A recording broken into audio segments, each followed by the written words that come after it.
Okay, Assalamualaikum. We meet again in the second part of the lecture. So I left you in the last part on this slide, which is on the 4 commonly used procedures for cell disruption. So in this figure, it showed the sonication method, detergent method, which is a non-mechanical method, and the French press method or homogenizer, as well as the shearing method, which can be a bit mill method. Okay, so we'll continue from this slide. So I put here a table that show the hazard likely to damage enzymes during cell disruption. Okay, so these are all the hazards that can damage the enzyme using the cell during the cell disruption. So when you say damage to the enzyme, it can damage it physically or provide them with some hazard that will inactivate their activity. So that is not what we want. Okay, so among those hazards are the heat, shear, proteases activity, pH, chemical, oxidation, foaming, and heavy metal toxicity. So I have said a little bit of this, some of those factors that can inactivate enzyme and can affect its activity during our previous lecture. So basically they are similar, so please read this on your own. So the major hazard that we want to control is the heat as well as the proteases and also the pH. Okay, so all these are needs to be controlled so that it won't inactivate the enzyme. Okay,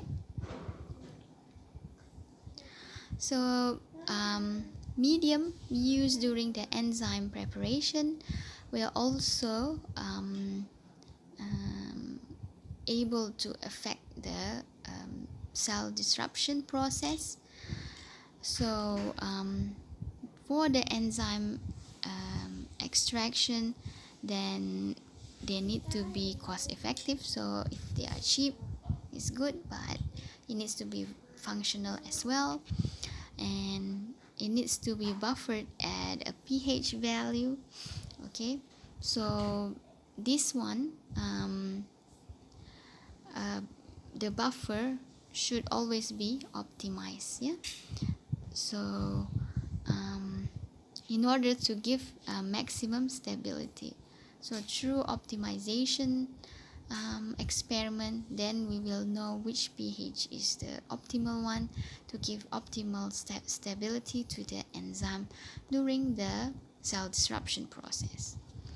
Okay, so you can also add other components here to combat denaturation of the enzyme. Okay, so now let's go to each one of the mechanical method that I say we will cover here. So first is the sonication. Okay, so you may have seen this sonicator in the lab. So if you can see here, you have a probe. Yeah, so it's very long, and the tip here vary depending on the volume of sample that you want. So when they are very thin, like in this picture, so we can use it for a smaller volume of sample. So usually it is enclosed in a box for soundproofing, because it is very noisy and it is sonic, so it produces a very high noise that is very hurting our ears. So you need to be very careful when using this. So sometimes they have special room to keep the sonicator. So if you go into the room, you need to wear the ear muff. Is it ear muff? Yeah, something that, to proof the noise. Yeah. Okay, so sonication, it applied sound energy to agitate the particles in your sample. So it uses a ultrasonic frequency. So it's more than 20 kilohertz. So very, very noisy. So in an experimental setting, you can carry this in an ultrasonic bath or ultrasonic probe. Okay, so the one that I show you here is using a probe. Okay, so it is used to disrupt the cellular membranes and release the cell content. And it can be used in combination with lysis buffer.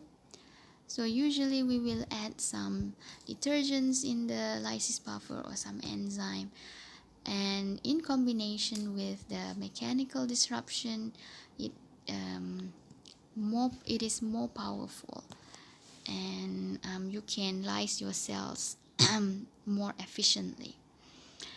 Okay, and it can also use to shear DNA.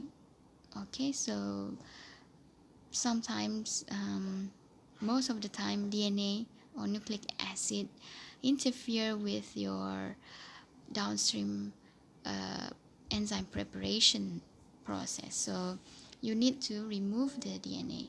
So sonication can also be used to fragment the DNA. So it's 2-in-1 method. Okay, right.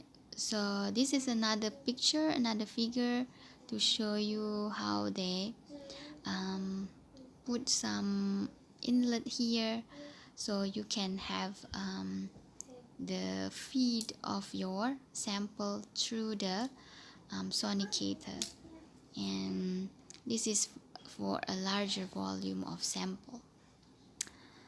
Okay.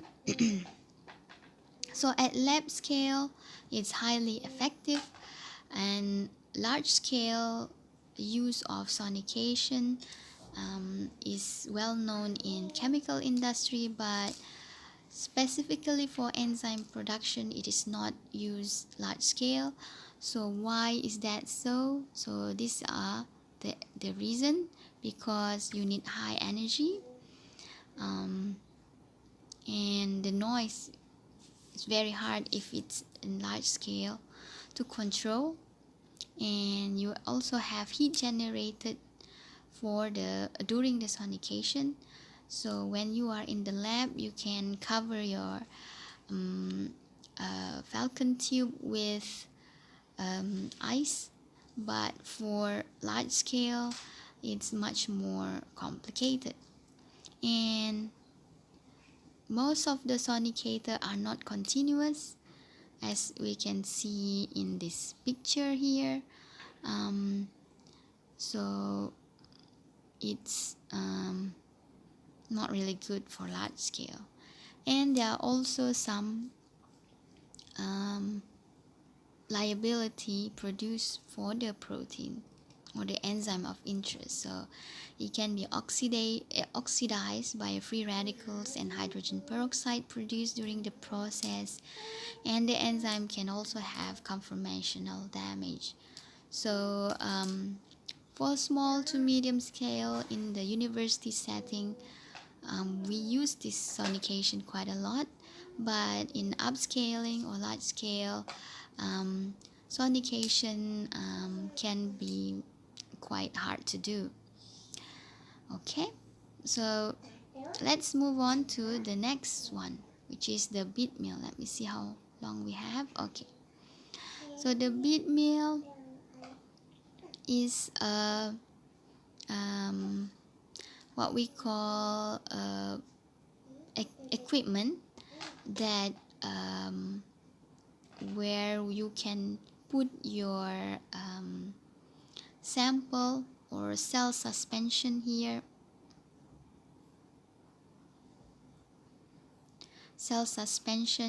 and you put it in a small space, glass bead or steel beads, yeah. So it's usually 0.2 to 1 millimeter in diameter. So, and then they put it in a machine, for example here, this part, and here inside the small tubes. Then they agitate it. So when the bead mill is running, so you can see how it get agitated. The sample get agitated, and then through this process they will get broken by the shear gradients and collision with the beads. Okay, so I've put on some YouTube link in the slides so that you can see it for yourself how it works. Yeah. So the rate and effectiveness of the enzyme being released can be modified by optimizing the rates of agitation, the size of the beads, as well as the dimension of the equipment. So everything needs to be optimized, as you have seen in your lab experiment. Unfortunately not for your PSM, but inshallah you will have the opportunity during your internship. Yeah. Okay, so any type of biomass, filamentous or unicellular, may be disrupted by the bead mill. So yeast is very compatible to be disrupted using bead mills or bead beater.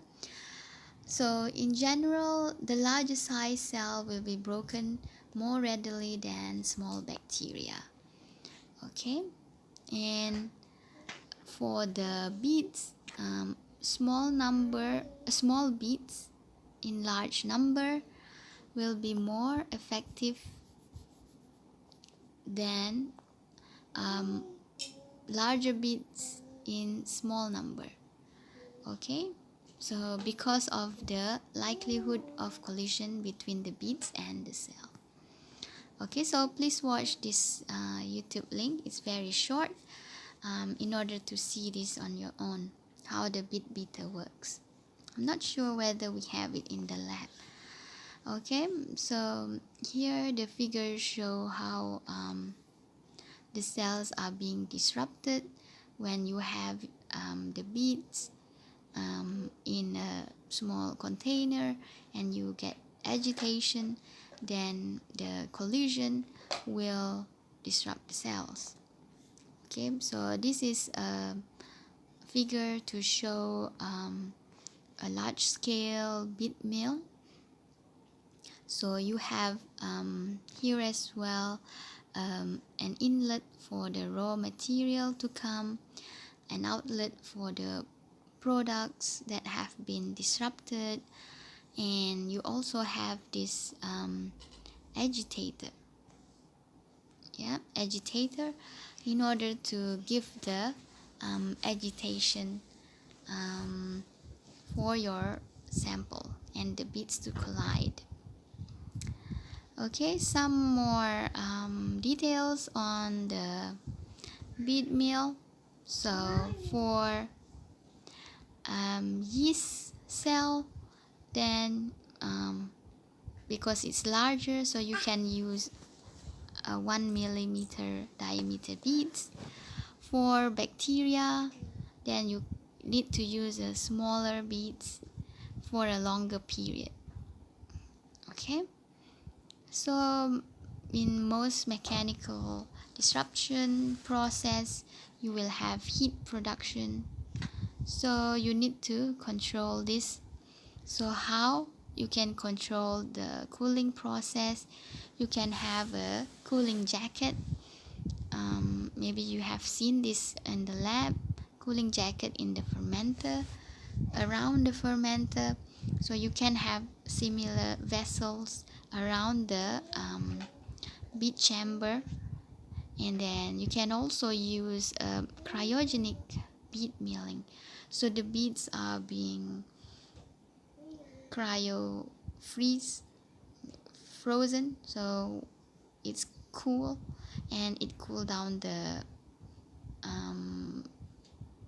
it reduce the heating process during the bead beating disruption. Okay, so do we have some time here? Okay, let me go through with this fast, because it's only a few more slides. So the other disruption method, mechanical disruption method, is the high pressure homogenizer. The small scale, we usually call it the French press. So what is it basically? It's it's where you have your sample being pushed by a piston here, pushed down, and it is forced to go out from a small orifice, a small narrow opening. So you have a high pressure there. So during that process, then you can get cell disruption. Okay, so it is achieved when you have a sudden drop in pressure through the discharge here. So high pressure here. Oh, sorry. So high pressure here and low pressure here. So when you have that sudden drop in pressure, then the cell will explode. Okay, all right, so this is one example of the large scale French press, which we call the high pressure homogenizer. Okay, so the operating pressure may be limited due to the deactivation of certain heat sensitive proteins. So some heat sensitive protein will be very sensitive to the heat generated during the homogenization process. So you may want to adjust the pressure. So if we adjust the operating pressure, then the cells may need to repeat the homogenization process. So if you want to use a lower pressure, then the sample here, you may repeat this step twice in order to get the complete cell disruption. Okay, right, so as I put it here, if you have an unbound intracellular enzyme, then they can be released by a single pass, whereas if you have a membrane bound enzyme here, then you may need several passes. Okay, sorry. Okay, then hence the protein release is dependent on several factors, which are temperature, the heat generated, the location of the enzyme, whether it's unbound intracellular enzyme or membrane bound enzyme, the number of passes, and operating pressure. Excuse me. So if you have more number of passages, then you may lose some of your enzyme, so the enzyme yield may be lower. So another factor that you need to know is that the homogenizer are vulnerable to blockage at the narrow orifice. So it is also unsuitable for disruption of mycelial organism, fungi, but for bacteria and unicellular or other unicellular organism, it's very good. Okay, so that's all. These are my references. Thank you very much for your attention.